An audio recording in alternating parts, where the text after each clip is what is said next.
स्वागत है दोस्तों आप सभी का हमारे चैनल राजस्थान स्टडी पॉइंट पे।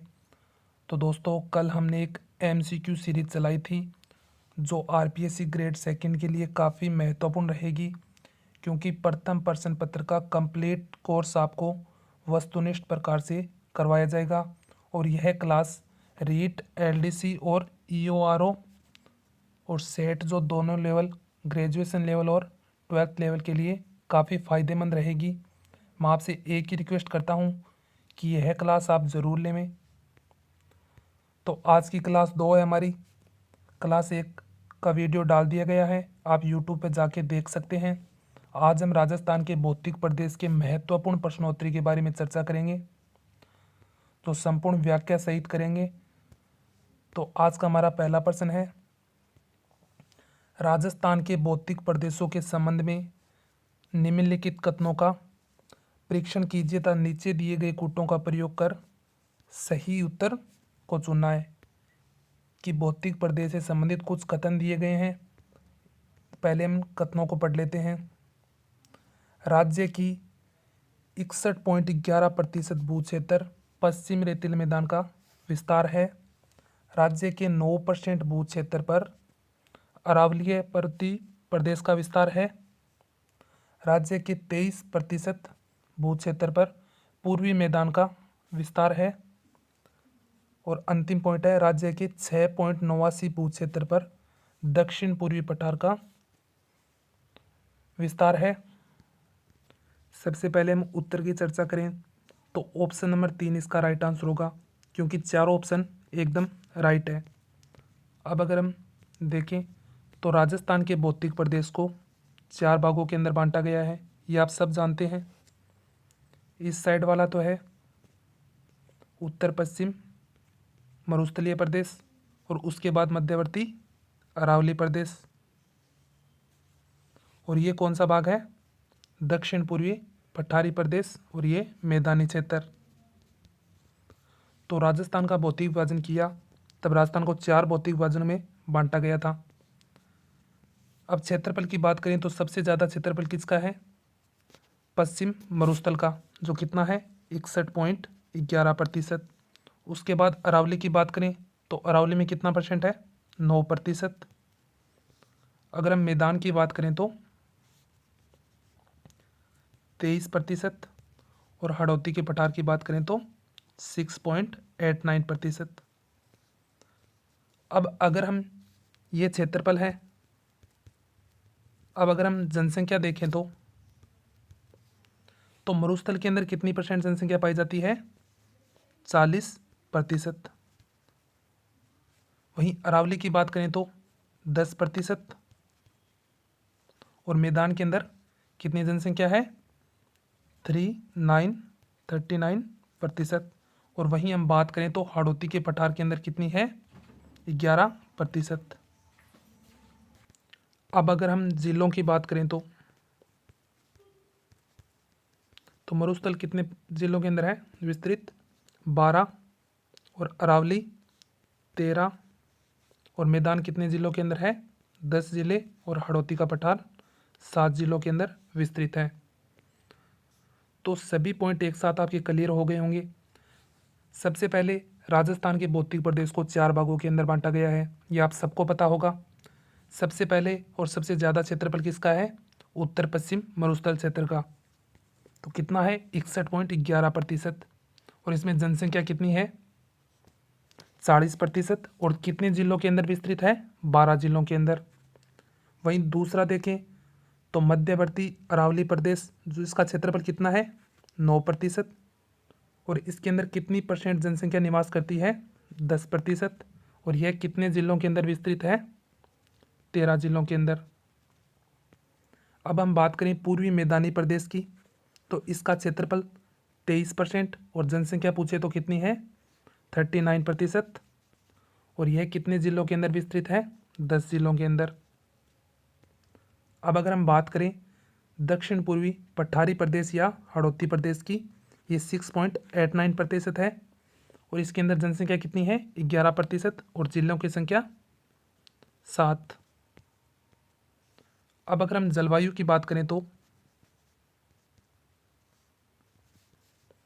तो मरुस्थल के अंदर सबको पता है शुष्क और अर्धशुष्क जलवायु पाई जाती है, और अरावली के क्षेत्र के अंदर उपाद्र जलवायु, और मैदान के अंदर आर्द्र जलवायु, और हाड़ौती के पठार में अति आर्द्र जलवायु। तो ये सभी पॉइंट आपके एक साथ क्लियर कर दिए गए हैं, और मैं आशा करता हूँ कि आपको अच्छे से समझ में भी आ गए होंगे। तो हमारा प्रश्न क्षेत्रफल से था, तो मरुस्थल का कितना है 61.11%, और जनसंख्या पूछे तो 40%। वहीं अरावली कितनी है 9%, और जनसंख्या पूछे तो 10%। और पूर्वी मैदान कितना है 23%, और जनसंख्या पूछे तो 39%। और हाड़ौती का पठार कितना है 6.89%, और जनसंख्या कितनी है यहाँ पे 11%। तो कहने का मतलब है कि ये सभी कथन सत्य है, तो ऑप्शन नंबर 3 इसका राइट आंसर होगा। अब इसी तरह हमारा दूसरा क्वेश्चन है, देखते हैं एक बार। निम्नलिखित में से राजस्थान का कौन सा भौतिक विभाग अपने धरातलीय लक्षणों से सही सुमेलित है? ये भौतिक विभाग दिए गए हैं, ये सेल समूह है, ये धरातलीय लक्षण के अकॉर्डिंग। इनमें कौन सा सही सुमेलित है उसके बारे में जिक्र करते हैं हम। दक्षिण पूर्वी पठारी प्रदेश, ये आर्कियन या विंध्यन क्रम का भाग है, और गोडाउन लैंड का विस्तृत भाग है, एकदम सही बात है। वहीं पश्चिम बालुका का मैदान राइलोक्रिटेसिस क्रम के अंदर सेल समूह है, और धरातलीय लक्षण देखें तो यह 33 सागर का अवशेष है। तो राजस्थान के अंदर तो एक तो पश्चिम बालुका मैदान और एक पूर्व का मैदान किसके हैं 33 सागर के अवशेष के रूप में है, और वहीं अरावली और दक्षिण पूर्वी पठार गोडाउन लैंड के अवशेष के रूप में है।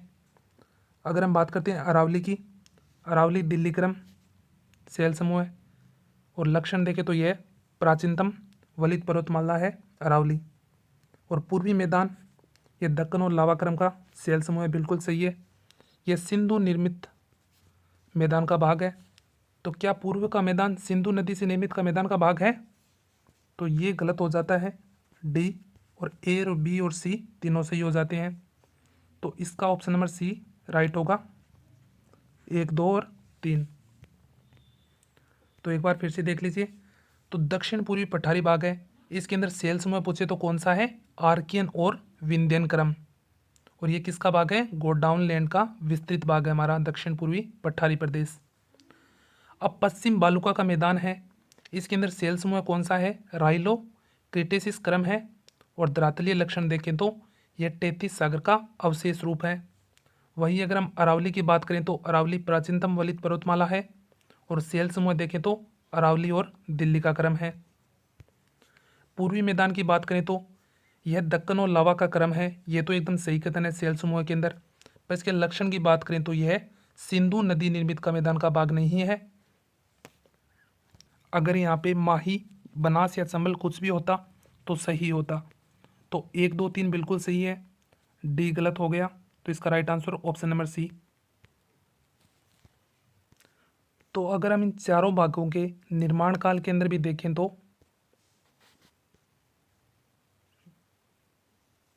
जो मरुस्थल है वो कौन से काल के अंदर निर्मित है टर्सियर एवं प्लेस्टोसीन काल के अंदर। टर्शियरी एवं प्लेस्टोसीन काल के अंदर मरुस्थल का निर्माण हुआ है। वहीं अगर हम अरावली की बात करें तो इसका निर्माण सबको पता है प्री कैम्ब्रियन युग के अंदर, और मैदान का प्लीस्टोसीन काल के अंदर। अगर हाड़ौती की बात करें तो इसका निर्माण कौन से काल के अंदर हुआ है क्रेटेसिस काल के अंदर। जो ये मरुस्थल है और मैदान है ये 33 सागर के अवशेष है, और ये जो अरावली और जो पठारी प्रदेश है वो गोडाउन लैंड के भाग है। तो सब पॉइंट आपके एक साथ क्लियर कर दिए गए हैं। अगर इसके निर्माण काल के अंदर भी दिया गया होगा तो आप सही कर पाएंगे।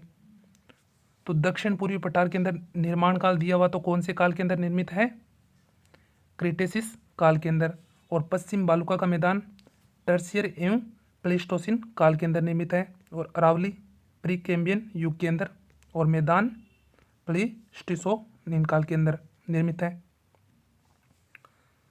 तो चलते हैं हमारे नेक्स्ट क्वेश्चन की तरफ।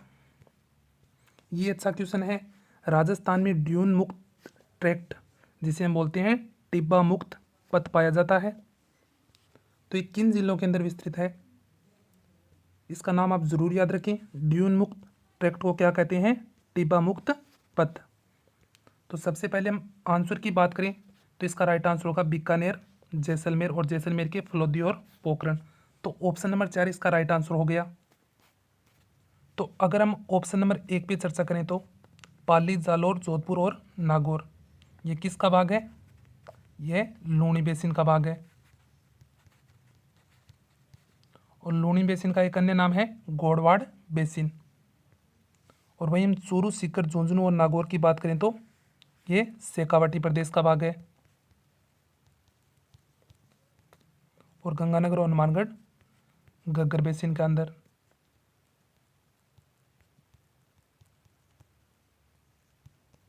और बीकानेर और जैसलमेर जो है ड्यून मुक्त ट्रैक्ट का क्षेत्र पाया जाता है इसके अंदर। अगर हम चर्चा करें तो ये हमारा पश्चिम मरुस्थल है। इसको 2 भागों के अंदर बांटा गया है। ये तो हो गया शुष्क प्रदेश, ये है अर्धशुष्क प्रदेश। अब अर्धशुष्क प्रदेश को 4 भागों के अंदर पुनः बांटा गया है। ये कौन सा है? घग्गर बेसिन, जो गंगानगर और हनुमानगढ़ के अंदर है।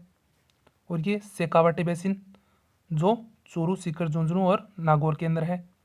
ये लूनी बेसिन है। और यहाँ पे कौन सा है? नागौरी उच्चभूमि। तो 1 नंबर पे घग्गर बेसिन, 2 नंबर पे नागौरी उच्चभूमि, 3 नंबर पे शेखावाटी बेसिन, और 4 नंबर पे लूनी बेसिन। ये अर्धशुष्क को बांटा गया है। और शुष्क को भी 2 भागों के अंदर बांटा गया है। एक तो बालू का स्तूप युक्त प्रदेश और एक मुक्त प्रदेश। जहाँ बालू का स्तूप पाए जाते हैं और जहाँ बालू का स्तूप नहीं पाए जाते वो क्षेत्र बालू का स्तूप मुक्त क्षेत्र कहलाता है। ये अध्ययन की दृष्टि से मरुस्थल के अलग अलग भाग हैं। तो पाली, जालौर और जोधपुर कौन से जिले के अंदर, कौन से भाग के अंदर है? लूनी बेसिन के अंदर। चूरू, सीकर, झुंझुनू शेखावाटी बेसिन के अंदर, और गंगानगर और हनुमानगढ़ घग्गर बेसिन के अंदर, और नागौर और अजमेर नागौरी उच्चभूमि के अंदर। और बीकानेर, जैसलमेर, फलोदी, पोखरण ड्यून मुक्त ट्रैक या टिब्बा मुक्त पथ पाया जाता है इन क्षेत्रों के अंदर। अब हमारा नेक्स्ट क्वेश्चन है, राजस्थान के प्रमुख भौतिक विभागों को कितनी भाग बांट सकते हैं? जो राजस्थान के प्रमुख भौतिक विभाग हैं उन्हें हम कितनी बार बांट सकते हैं? तो इसका राइट आंसर देखें तो ऑप्शन नंबर 4 इसका राइट आंसर होगा, मतलब ऑप्शन नंबर 1। इसको 4 भागों के अंदर बांट सकते हैं, वो आपको बार बार बताया गया है। पश्चिमी मरुस्थलीय प्रदेश, हाड़ौती, मैदान और अरावली क्षेत्र। तो इसका राइट आंसर ऑप्शन नंबर 1। 7 विभागों के अंदर किसने बांटा था? प्रोफेसर वीसी मिश्रा ने। कितने भागों के अंदर? 7 भागों के अंदर। इनका नाम आप जरूर याद रखना, प्रोफेसर वीसी मिश्रा। ये बालू का स्तूप से क्वेश्चन है और अच्छा क्वेश्चन है। तारा बालू का स्तूप कहाँ पाया जाता है? तो सबसे पहले हम इसकी आंसर की बात करें तो जैसलमेर का तो सोहनगढ़ क्षेत्र और गंगानगर का सूरतगढ़ क्षेत्र, इन क्षेत्रों के अंदर तारा बालू का स्तूप पाए जाते हैं। तो बालू का स्तूप की अगर हम बात करें तो इसके अंदर जो पवन चलती है, पवन के द्वारा मिट्टी का निक्षेपण जमाव होता है। अगर हम अर्धचंद्राकार के रूप में मानते हैं तो इसे हम बोलते हैं बरखाना बालू का स्तूप। जो कौन से क्षेत्र के अंदर पाए जाते हैं? जो चूरू के पालेरी और सीकर क्षेत्र के अंदर पाए जाते हैं बरखाना बालू का स्तूप। और इनकी एक महत्वपूर्ण विशेषता यह है कि ये बालू का स्तूप सर्वाधिक गतिशील होते हैं और इनके द्वारा मरुस्थलीकरण सर्वाधिक होता है।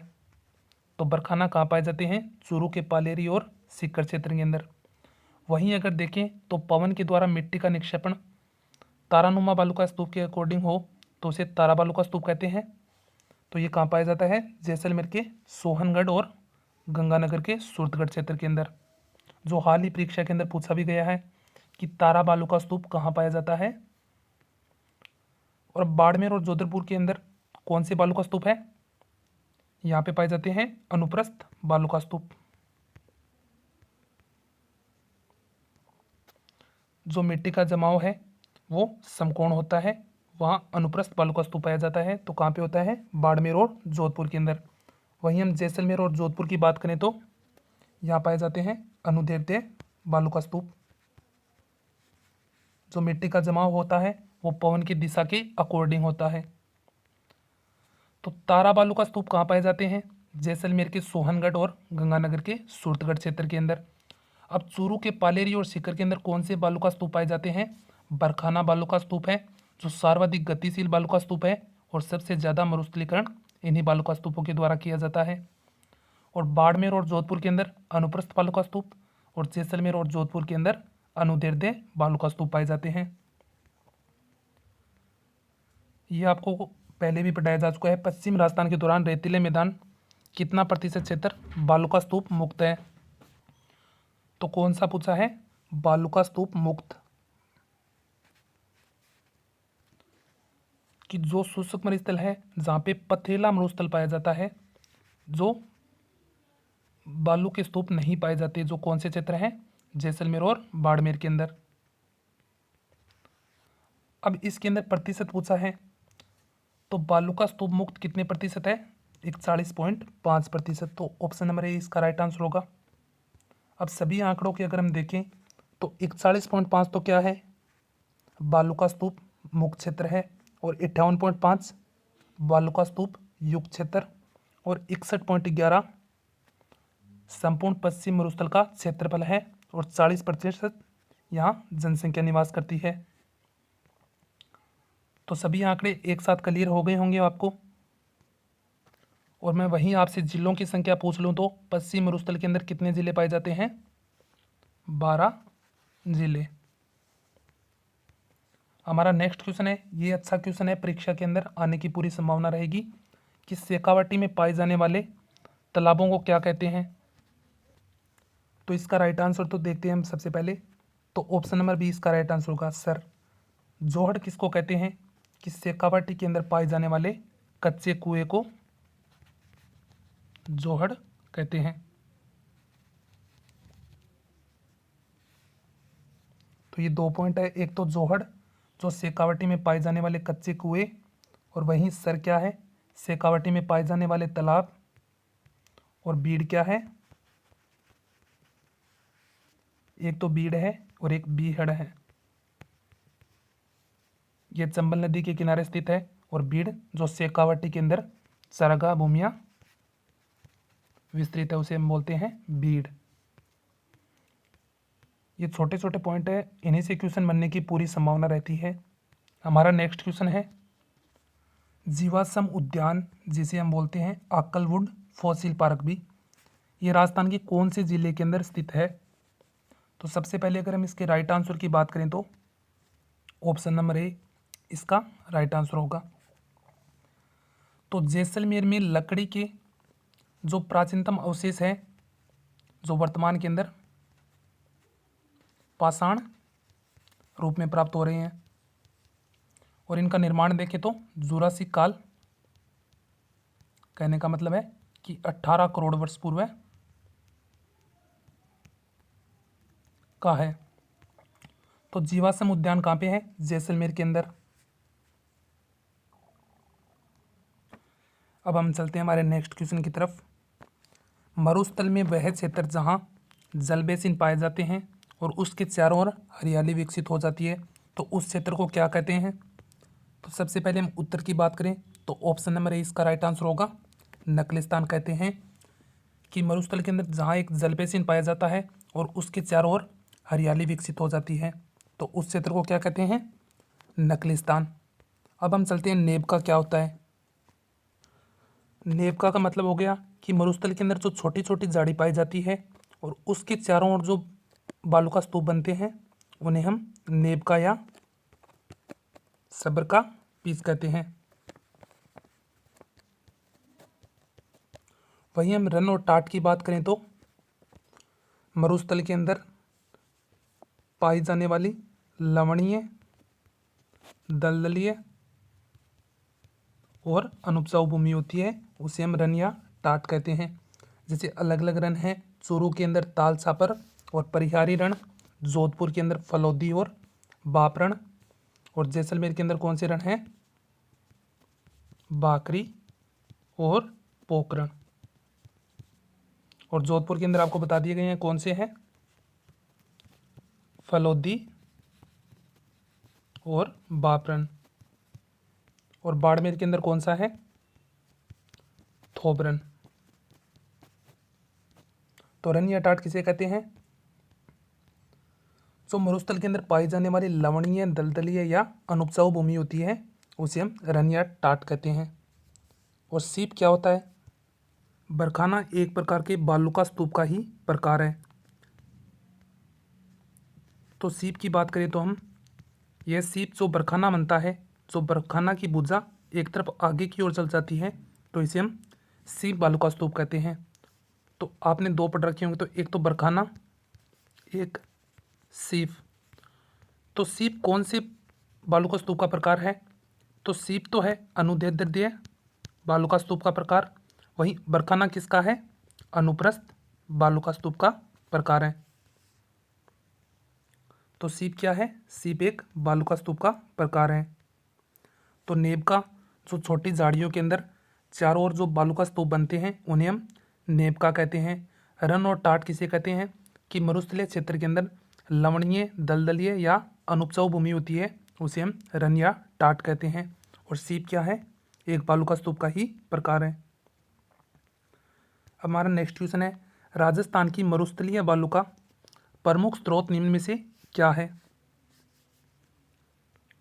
जो मरुस्थल के अंदर मिट्टी पाई जाती है उसका प्रमुख स्रोत कौन सा है, प्राचीन नदियों द्वारा लाई गई मिट्टी, या सतपुड़ा पर्वत के कण, या चंबल नदी द्वारा लाई गई मिट्टी, या बनास नदी द्वारा लाई गई मिट्टी। तो ये मरुस्थलीय बालू की बात कर रहा है, तो मरुस्थलीय राइट आंसर होगा इसका ऑप्शन के अकॉर्डिंग प्राचीन नदियों द्वारा लाई गई मिट्टी। तो ऑप्शन नंबर ए इसका बिल्कुल राइट आंसर होगा। अब हम चलते हैं हमारे नेक्स्ट क्वेश्चन की तरफ। पलाया जिले राजस्थान के किस भौगोलिक अंचल में मिलती है। तो सबसे पहले हम आंसर की बात करें तो थार के मरुस्थल के अंदर पलाया झीलें मिलती है। तो अब देखिए हम पलाया झील है क्या, कि मरुस्थल के अंदर पाई जाने वाली अस्थायी झीलें होती है उन्हें हम पलाया झील कहते हैं। और पलाया झील के अंदर सबसे पहले पालीवाल ब्राह्मणों ने खड़ीन कृषि की शुरुआत की थी, तो इससे हम खड़ीन झील और पलाया झील का नाम भी जानते हैं। तो खड़ीन कृषि की शुरुआत किसने की थी, पालीवाल ब्राह्मणों ने। खड़ीन कृषि का मतलब कि रबी की फसल बोई जाना। तो पलाया झील कहते किसे हैं, जो मरुस्थल के अंदर अस्थायी पानी की जो छोटी छोटी झीलें होती है उसे हम खड़ीन या पलाया झील कहते हैं। तो खड़ीन कृषि की शुरुआत किसने की थी, पालीवाल ब्राह्मणों ने। और खड़ीन कृषि में कौन सी फसल बोई जाती है, रबी की फसल बोई जाती है। और हमारा क्वेश्चन था पलाया झील राजस्थान के किस भौगोलिक अंचल में मिलती है, थार के मरुस्थल के अंदर। अरावली पर्वत के अंदर तो पठार मिलते हैं, ऊंचे ऊंचे पर्वत है। सबसे ऊंचा पर्वत कुरु शिखर जो 1727 मीटर ऊंचा है। पूर्व का मैदान है जो नदी बेसिन का भाग है, और हाड़ौती का पठार है जहां काली और उपजाऊ मिट्टी पाई जाती है। अब हमारा नेक्स्ट क्वेश्चन है, निम्न कथनों पर विचार करना है। सबसे पहले हम कथन पढ़ते हैं। अरावली मरुस्थल की पूर्वी विस्तार को रोकता है, ये एकदम सही बात है। अरावली क्षेत्र खनिजों के अंदर समृद्ध है। तो अरावली के अंदर दरवाड़ प्रकार की चट्टानें पाई जाती है। तो अरावली के अंदर खनिज पूछे तो कौन सा खनिज है, धात्विक खनिज पाया जाता है। तो क्या अरावली क्षेत्र खनिजों में समृद्ध है, बिल्कुल सही है। राजस्थान में वर्षा का वितरण प्रारूप अरावली से प्रभावित नहीं है, ये गलत बात है। जो वर्षा का वितरण है वो हमारा राजस्थान के अंदर अरावली ही प्रभावित करती है। इधर से अरब सागर और बंगाल की खाड़ी के अंदर जो जल विभाजक के अंदर काम करती है वो कौन सी है, हमारा अरावली पर्वतमाला ही है। राजस्थान की अनेक नदियों का उद्गम स्थल अरावली है, ये तो एकदम सही बात है। तो ऑप्शन ए, बी और डी इसका राइट आंसर हो गए तो ऑप्शन नंबर 2 ABD इसका राइट आंसर हो गया। अब हम चलते हैं हमारे नेक्स्ट क्वेश्चन की तरफ। फिर से कथन दिए गए हैं, इन पे विचार करना है। अरावली विश्व की प्राचीनतम पर्वत श्रेणी है, ये एकदम सही बात है। यह उत्तर में दिल्ली से प्रारंभ होकर गुजरात के पालनपुर तक लगभग 692 किलोमीटर की लंबाई में विस्तृत है, ये भी एकदम सही बात है। ये राजस्थान के अंदर खेड़-बरमा जो गुजरात का एकदम सीमा के अंदर है और खेतड़ी झुंझुनू तक 550 किलोमीटर के अंदर विस्तृत है। तो राजस्थान के अंदर पूछे तो 550 और पूरी पूछे तो 692 किलोमीटर। अरावली राजस्थान में एक जल विभाजक का कार्य करती है, अभी आपको बताया था। अरावली की भूआकृतिक संरचना का अध्ययन एम हेरोन के द्वारा किया गया है। तो इसके चारों ही पॉइंट एकदम सही है, तो ऑप्शन ABCD, तो ऑप्शन नंबर 2 इसका राइट आंसर हो गया। अगर हम अरावली की बात करें तो अरावली का निर्माण आपको याद हो गया होगा, प्री-कैम्ब्रियन युग के अंदर इसका निर्माण किया गया है। और अरावली पर्वतमाला एक वलित निर्माण की प्रक्रिया के अकॉर्डिंग वलित पर्वतमाला है और समय अनुसार देखें तो प्राचीनतम पर्वतमाला है। और इसका विस्तार देखें तो कुल लंबाई की बात करें तो 692 किलोमीटर है और राजस्थान के अंदर कितनी है 550 किलोमीटर। और औसत ऊंचाई की बात करें तो 930 मीटर है। और वहीं हम अरावली का विस्तार देखें तो दक्षिण पश्चिम में ज़्यादा है और उत्तर पूर्व के अंदर थोड़ा कम हो जाता है। ये दिल्ली के अंदर छोटे छोटे टुकड़ों तक फैली रहती है। और हम अध्ययन की दृष्टि से अरावली को 3 भागों के अंदर बांटते हैं, उत्तरी अरावली, मध्य अरावली और दक्षिण अरावली। ये सब पॉइंट अरावली से संबंधित थे और ये आपको पढ़ा दिए गए हैं। हमारा नेक्स्ट क्वेश्चन है कि किस क्षेत्र में अरावली पर्वतमाला क्रमबद्ध न होकर छितरी हुई पहाड़ियों के रूप में पाई जाती है।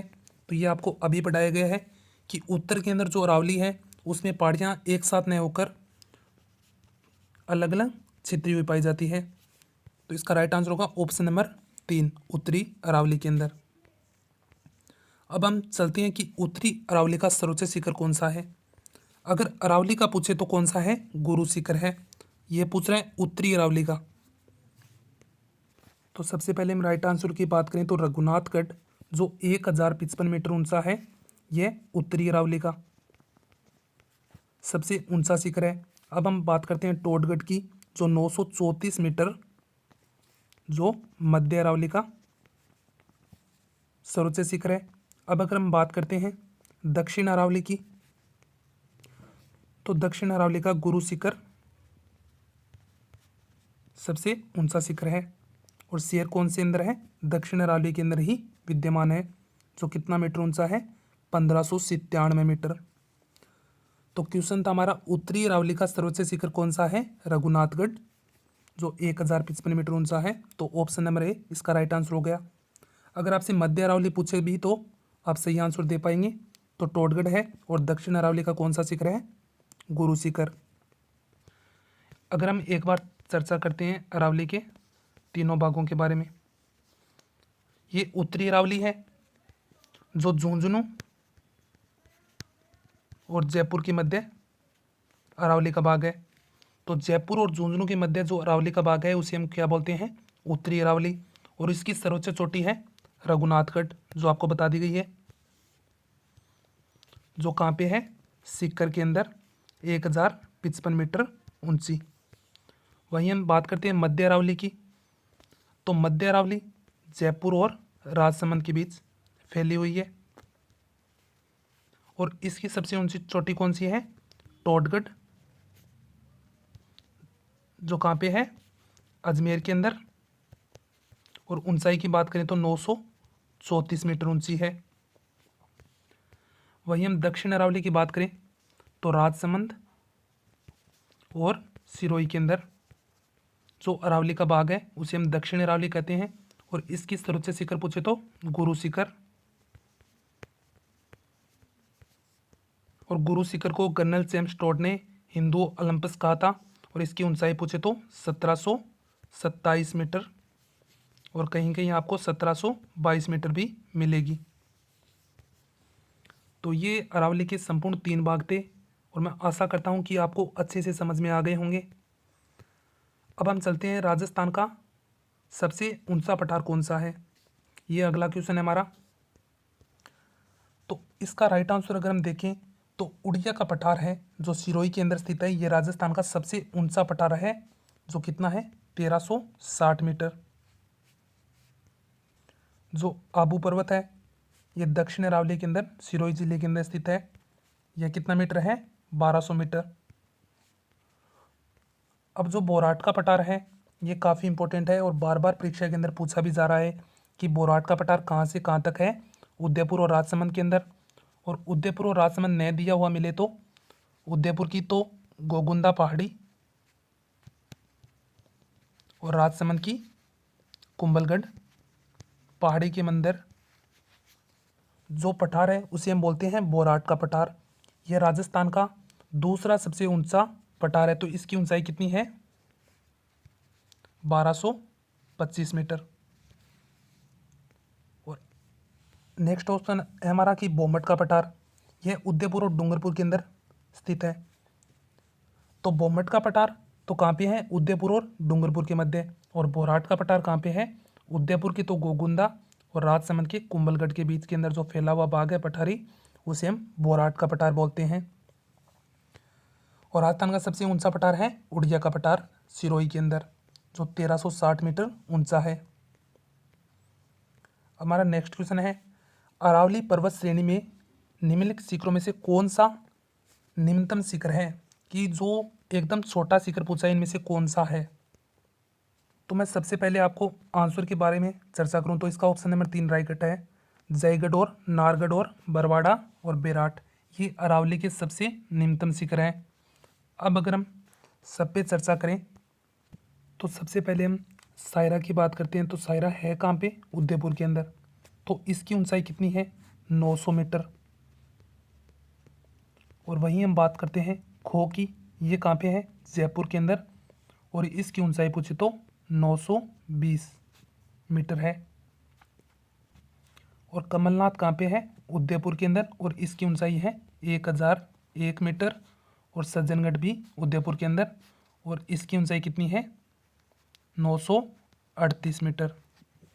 तो सायरा जो उदयपुर के अंदर है 900 मीटर ऊंचा पर्वत है और खो जो जयपुर के अंदर है जो कितना है 920। और कमलनाथ कहाँ पे है उदयपुर के अंदर जो 1001 मीटर ऊंचा है। और सज्जनगढ़ जो 938 मीटर ऊंचा है कहाँ पे है उदयपुर के अंदर। अब हम चलते हैं हमारे दूसरे ऑप्शन की तरफ तारागढ़।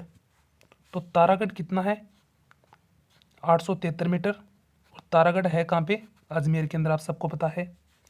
टोडगढ़, तो टोडगढ़ कितना है 937 मीटर। और नागपाड़ कितना है 795 मीटर। तो 873 तो है तारागढ़ की पहाड़ी और टोडगढ़ कितना है 937 और नागपाड़ है 795 मीटर ऊंचा पर्वत। अब जयगढ़ की बात करें तो हम तो जयगढ़ तो है 648 मीटर जो जयपुर के अंदर है। नारगढ़ कितना है 599 मीटर। और बरवाड़ा ये भी जयपुर के अंदर है 786 मीटर। और बेराट कहाँ पे है जयपुर के अंदर जो कितना मीटर ऊंचा है 704 मीटर।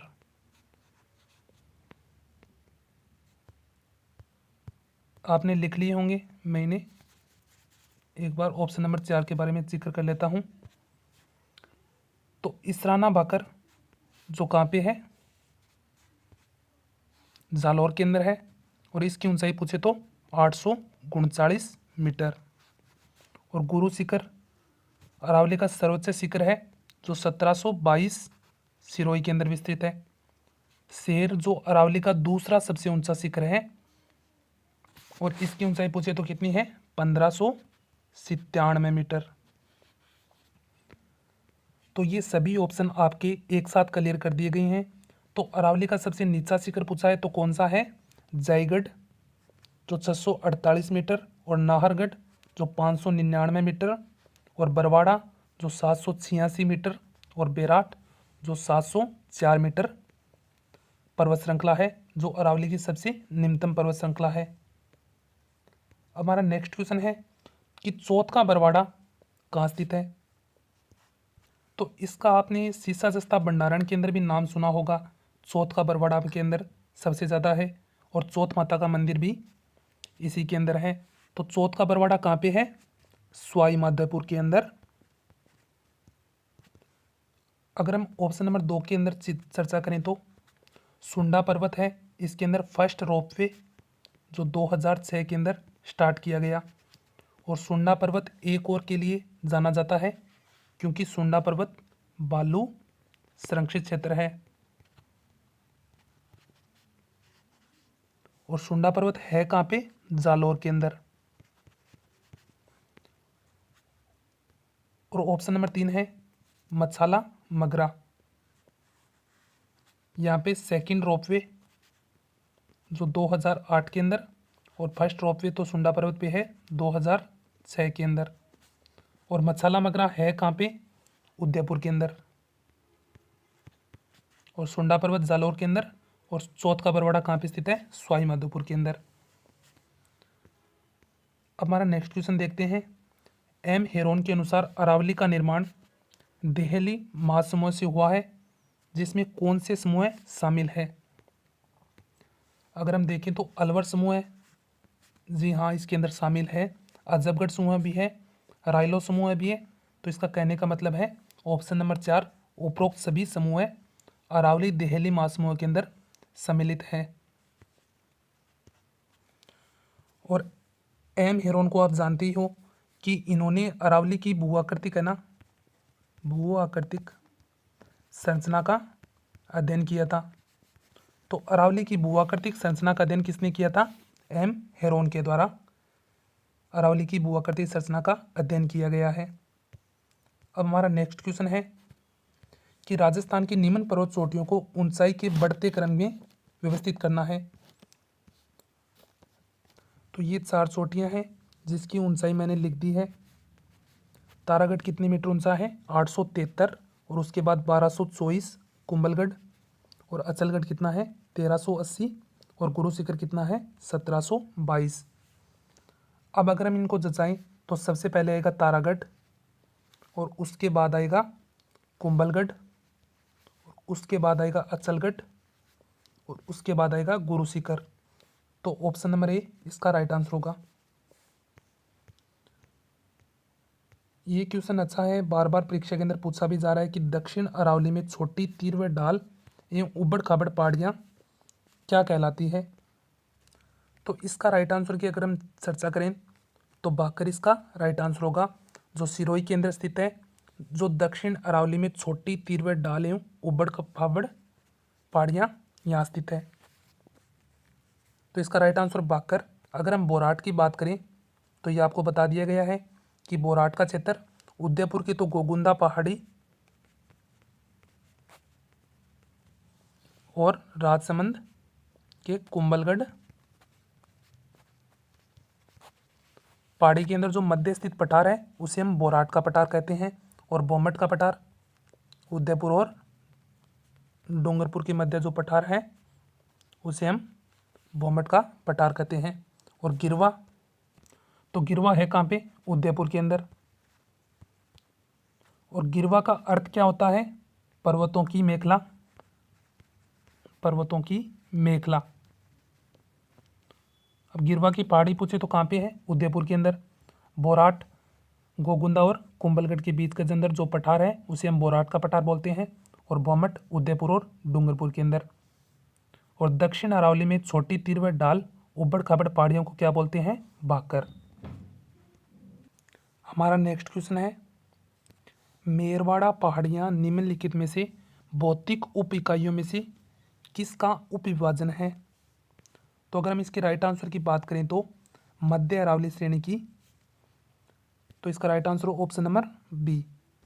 तो कहने का मतलब है कि इधर मारवाड़ का मैदान है, मारवाड़ के मैदान को मेवाड़ का मैदान है यहाँ पे, इससे अलग करने वाली पहाड़ियाँ हैं उसे हम बोलते हैं मेरवाड़ा की पहाड़ी, जो मध्य अरावली के अंदर स्थित है। हमारा नेक्स्ट क्वेश्चन देखते हैं, ये पूर्वी मैदान से है। निम्न कथनों पर विचार कीजिए। राजस्थान का पूर्वी मैदान भाग चंबल, बनास और बाणगंगा, चंबल, बनास और बाणगंगा एवं उनकी सहायक नदियों के द्वारा निर्मित है। बिल्कुल सही बात है। पूर्वी मैदान राजस्थान का सबसे उपजाऊ एवं सर्वाधिक जनघनत्व वाला क्षेत्र है। बिल्कुल सही बात है। जनघनत्व किसके अंदर सबसे ज़्यादा है? पूर्वी मैदान के अंदर। और जनसंख्या पूछे तो पश्चिमी मरुस्थल के अंदर, और क्षेत्रफल भी पश्चिमी मरुस्थल का है सबसे ज़्यादा।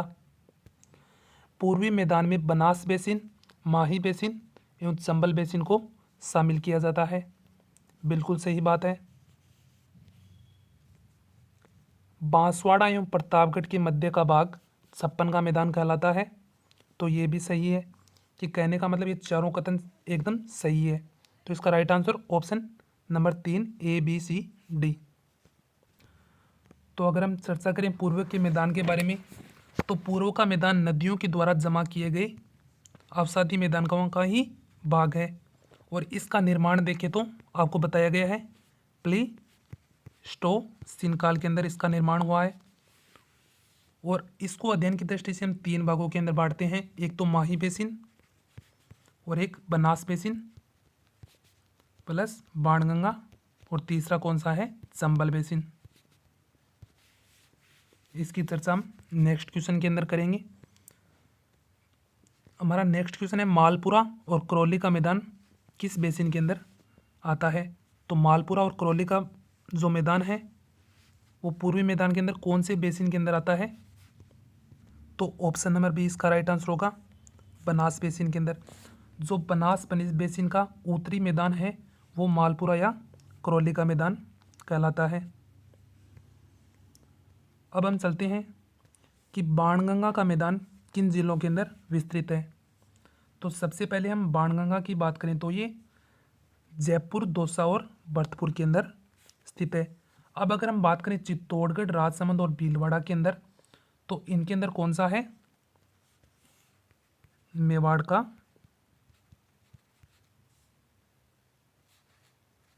मैदान। अब अगर हम बात करें अजमेर, टोंक और सवाई माधोपुर की, तो ये बनास का उत्तरी मैदान जिसे हम मालपुरा या करौली का मैदान कहते हैं, तो ये कौन सा है? मालपुरा या करौली का मैदान। अब करौली, धौलपुर और सवाई माधोपुर, ये आप सबको पता है, चंबल का मैदान।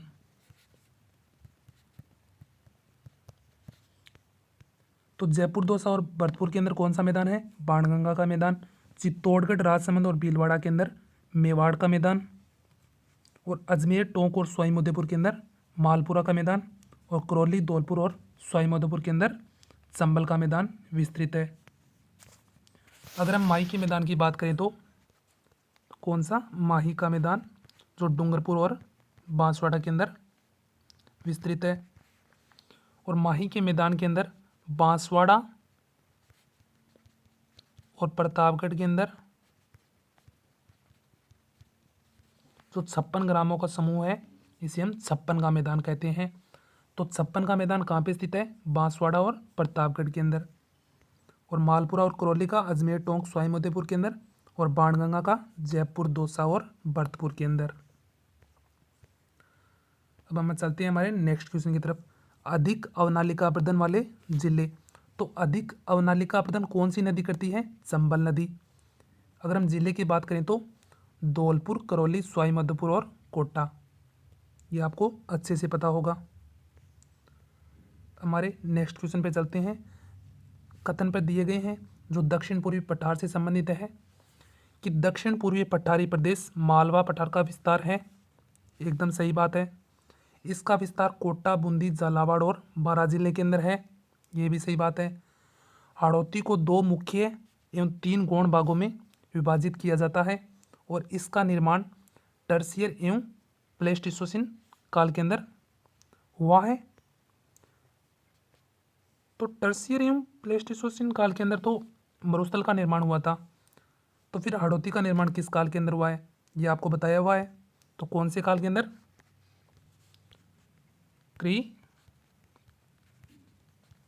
क्रीटेशियस काल के अंदर हाड़ौती पठार का निर्माण हुआ है। तो तीनों कथन तो सही है, तो जो चौथा कथन है वो एकदम गलत है। तो A B C option number 3 इसका राइट आंसर होगा। और हाड़ौती के हम 2 मुख्य और 3 गौण भागों की अगर हम बात करें तो मुख्य तो भाग है एक तो दक्कन लावा का पठार और दूसरा मुख्य भाग है विंध्यन कागर भूमि। अब अगर हम 3 गौण भागों की बात करें तो पहला अर्धचंद्राकार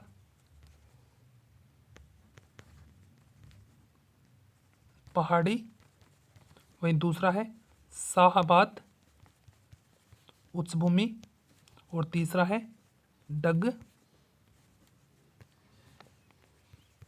गंगधार उच्चभूमि। जो अर्धचंद्राकार पहाड़ी है यह मुख्यतः कौन से क्षेत्र के अंदर? बूंदी के अंदर। और आपसे पूछे मुकुंदरा की पहाड़ी कहाँ पे है, तो मुकुंदरा की पहाड़ी कहाँ पे है? कोटा और झालावाड़ के अंदर। तो कोटा और झालावाड़ के अंदर कौन सी है? मुकुंदरा की पहाड़ी। और अर्धचंद्राकार पहाड़ी कहाँ पे स्थित है? बूंदी के अंदर। और शहबाद उच्च भूमि कहाँ पे है? बारां के अंदर। बारां के रामगढ़ क्षेत्र के अंदर घोड़े की नाल जैसी आकृति की पहाड़ियाँ पाई जाती है। तो यह क्वेश्चन बार बार पूछा भी गया है कि घोड़े के नाल जैसी आकृति की पहाड़ियाँ कहाँ पे आ जाती है? बारां के रामगढ़ क्षेत्र के अंदर। और शहबाद उच्च भूमि भी कहाँ पे है? बारां के अंदर। और डग गंगधार उच्च भूमि कहाँ पे है? जो ये हाड़ौती का गौण भाग है जो कहाँ पे है? झालावाड़ के अंदर। तो 2 मुख्य भाग तो थे, एक तो दक्कन लावा का पठार, दूसरा विंध्य कागर भूमि, और 3 गौण भाग थे अर्धचंद्राकार पहाड़ी जो बूंदी के अंदर है, और शहबाद उच्च भूमि बारां के अंदर, और डग गंगधार उच्च भूमि कहाँ पे है? झालावाड़ के अंदर। और हम मुकुंदरा की पहाड़ी देखें तो कहाँ पे है? कोटा और झालावाड़ के अंदर। और घोड़े की नाल जैसी पहाड़ी कहाँ पे है? बारां के रामगढ़ के अंदर। हमारा नेक्स्ट क्वेश्चन है प्रतापगढ़ और झालावाड़ के अंदर स्थित है। तो सबसे पहले हम आंसर की बात करें तो दक्कन या लावा पठार का मालवा प्रदेश का भाग है जो प्रतापगढ़ और झालावाड़ के अंदर स्थित है। तो इसका राइट आंसर होगा ऑप्शन नंबर ए। अब हम बात करते हैं ऑप्शन नंबर बी के बारे में, ऊपरमाल। ये आप सबको पता है, ऊपरमाल की जागीर जहाँ बिजोलिया किसान आंदोलन से संबंधित है। तो ऊपरमाल का पठार है जो कहाँ पे स्थित है? यह भीलवाड़ा के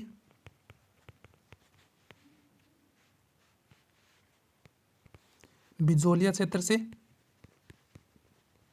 और चित्तौड़गढ़ के बेसरोगढ़ क्षेत्र के अंदर स्थित है। तो ऊपरमाल का क्षेत्र कहाँ पे स्थित है? भीलवाड़ा के बिजोलिया और चित्तौड़गढ़ के बेसरोगढ़ के मध्य स्थित क्षेत्र को क्या कहते हैं? ऊपरमाल का क्षेत्र। और महान सीमांत प्रदेश कहाँ पे स्थित है? यह इस साइड अरावली है और इस साइड हाड़ौती प्रदेश है। जो बीच के अंदर है उसे हम बोलते हैं महान सीमांत ब्रेंस, ग्रेट बाउंडेरी फॉल्ट। ये कौन कौन से जिलों के अंदर विस्तृत है? चित्तौड़गढ़, भीलवाड़ा, बूंदी, करौली, धौलपुर और सवाई माधोपुर। और विंध्य कागर, और ये कहाँ पे विस्तृत है? ये एक तो डांग प्रदेश और हाड़ौती के अंदर विस्तृत है। तो डांग प्रदेश आप सब जानते हैं, करौली, धौलपुर और सवाई माधोपुर, और हाड़ौती के अंदर कोटा, बूंदी, बारां और झालावाड़।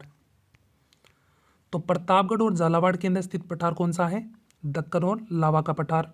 और ऊपरमाल का कहाँ पे है? भीलवाड़ा के बिजोलिया क्षेत्र के अंदर, और चित्तौड़गढ़ के बेसरोगढ़ के बीच का जो क्षेत्र है उसे हम ऊपरमाल का क्षेत्र कहते हैं। और महान सीमांत प्रांत जो अरावली और हाड़ौती को दोनों को अलग करता है उसे हम महान सीमांत प्रांत कहते हैं। ये चित्तौड़गढ़, भीलवाड़ा, बूंदी, करौली, धौलपुर और सवाई माधोपुर के मध्य स्थित है। और विंध्यन कगार जो डांग प्रदेश और हड़ौती प्रदेश के अंदर स्थित है। तो ये तो दो मुख्य भाग थे पठारी प्रदेश के, एक तो दक्कन का लावा का पठार और एक विंध्य कागार, जो आपको अच्छे से समझा दिए गए हैं। सहबाद उच्च भूमि स्थित है, ये आपको जस्ट पढ़ाया था। तो कहाँ पे स्थित है? बारां के अंदर। तो बारां के रामगढ़ के अंदर घोड़े की नाल जैसी आकृति की पहाड़ी स्थित है। और झालावाड़ में कौन सा क्षेत्र है? जो गौण बाग थे हड़ौती प्रदेश के, तो झालावाड़ में कौन सा है? डग गंगदार क्षेत्र। और बूंदी के अंदर कौन सा है? अर्धचंद्राकार पहाड़ी। और कोटा और झालावाड़ के अंदर कौन सा है? मुकुंदरा की पहाड़ी। ये क्वेश्चन मुझे लग रहा है पूछे जाने वाला है कि मुकुंदरा की पहाड़ी राजस्थान के अंदर कौन से जिलों के अंदर विस्तृत है? कोटा और झालावाड़ के अंदर। ये एक अलग क्वेश्चन है। और नेक्स्ट क्वेश्चन है हमारा, और अच्छा क्वेश्चन है ये, त्रिकोणीय जालोर मैदान कहाँ पे स्थित है? तो त्रिकोणीय जालोर मैदान राजस्थान के कोटा जिले के अंदर स्थित है। तो यह त्रिकोणीय जालोर मैदान चंबल और उसकी सहायक नदी, एक तो काली सिंध हो गई और एक हो गई पार्वती, इन नदियों के द्वारा कोटा शहर में एक त्रिकोणीय जालोर मैदान का निर्माण किया जाता है। तो त्रिकोणीय जालोर मैदान कहाँ पे है? कोटा के अंदर। और इसका निर्माण कौन सी नदी के तहत किया होता है? चंबल, काली सिंध और पार्वती नदी। ये इतने क्वेश्चन थे जो राजस्थान के भौतिक प्रदेश से संबंधित थे। तो दोस्तों मैं आशा करता हूँ कि आपको यह वीडियो अच्छे से समझ में आया होगा और आप वीडियो को बार बार ज़रूर देखें, क्योंकि इसके अंदर संपूर्ण भौतिक प्रदेश की पूरी व्याख्या सहित समझाया गया है। और इसकी पीडीएफ आपको वैसे तो टेलीग्राम चैनल पर उपलब्ध करवा दी जाती है, लेकिन यह वीडियो देखने के बाद ही आप पीडीएफ का यूज़ करें, क्योंकि इसके अंदर ऑप्शन की भी व्याख्या की गई है। धन्यवाद दोस्तों, मिलते हैं हमारे नेक्स्ट वीडियो के अंदर जो जलवायु से संबंधित होगा। धन्यवाद।